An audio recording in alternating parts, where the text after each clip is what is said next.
सभी शिक्षक साथियों को मेरा नमस्कार। साथियों, जैसा कि आज माननीय न्यायालय में फिर से सुनवाई थी और आज की सुनवाई पूर्ण हो चुकी है। बड़ी अपडेट निकल कर के आ चुकी है।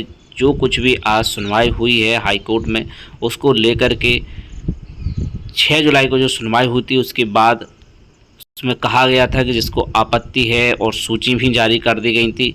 फिर उसके बाद आपत्ति के लिए कहा गया कि आपत्ति आप सभी लोग दे सकते हैं। सूची सभी ने देखी है।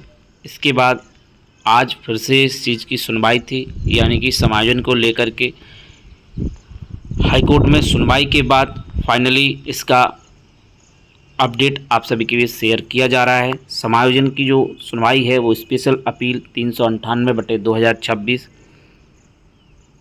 की सुनवाई हो चुकी है और इसमें महत्वपूर्ण अपडेट ये है कि जो शिक्षक सरप्लस घोषित हुए हैं उनको 27 जुलाई तक अपना आपत्ति दर्ज करने के लिए समय दिया गया है।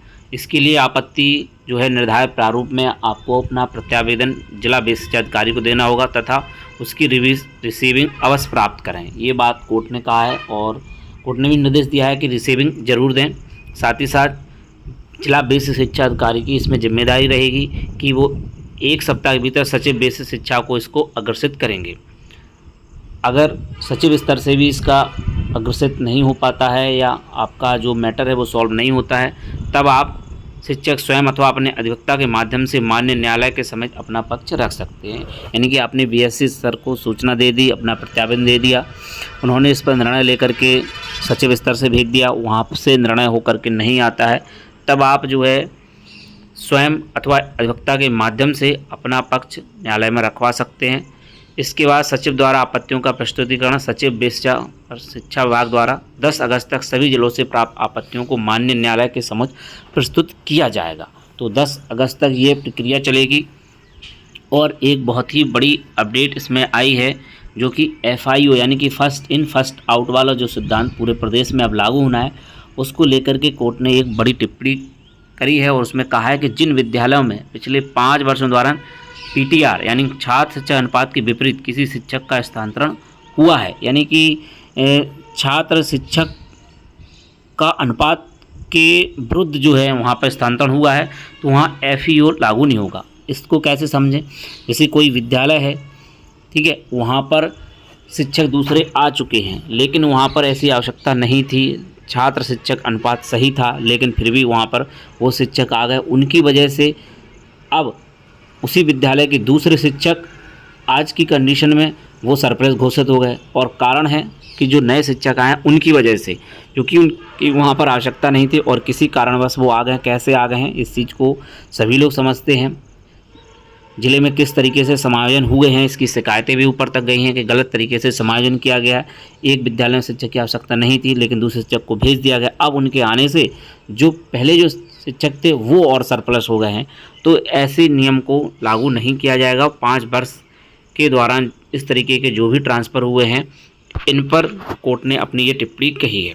वहीं कोर्ट ने अगली सुनवाई तक किसी भी सरप्लस शिक्षा का स्थानांतरण नहीं किया जाएगा, ये भी बात की है। तो ये सब चीज़ें हुई हैं। बाकी विस्तृत इसका ऑर्डर आएगा, उसकी समीक्षा की जाएगी और आप सभी के बीच ये चीज़ें और भी शेयर की जाएंगी।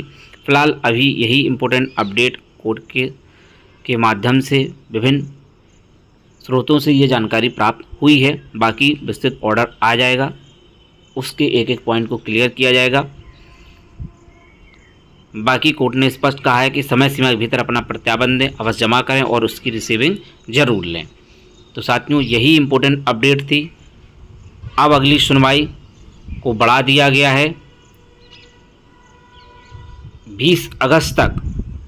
10 अगस्त तक आप सभी को ये सब चीज़ें करनी होंगी, यानी कि माननीय न्यायालय में 10 अगस्त तक ये सब चीज़ें रखी जाएंगी और सुनवाई भी होगी।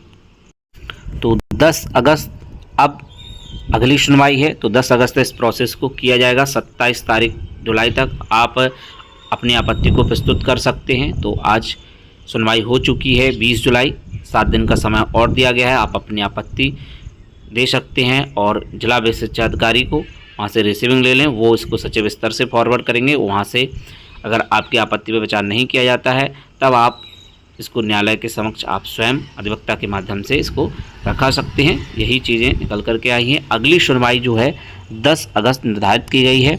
उम्मीद है 10 अगस्त तक ये परिणाम फाइनल भी हो सकता है और डेट आगे भी बढ़ सकती है, क्योंकि जिस तरीके से कहा जा रहा है कि 5 वर्ष के दौरान जिसकी वजह से दूसरे शिक्षक सरप्लस घोषित हो गए हैं नियम विरुद्ध, यानी कि उस विद्यालय में शिक्षक की आवश्यकता नहीं थी, एन प्रकरण कारण जो है वो शिक्षक वहाँ पर आ गए हैं और इसकी वजह से अब जो पहले से शिक्षक कार्य थे उनकी वजह से वो सरप्लस की श्रेणी में हो गए हैं, जबकि उन शिक्षक को वहाँ पर नहीं आना चाहिए था।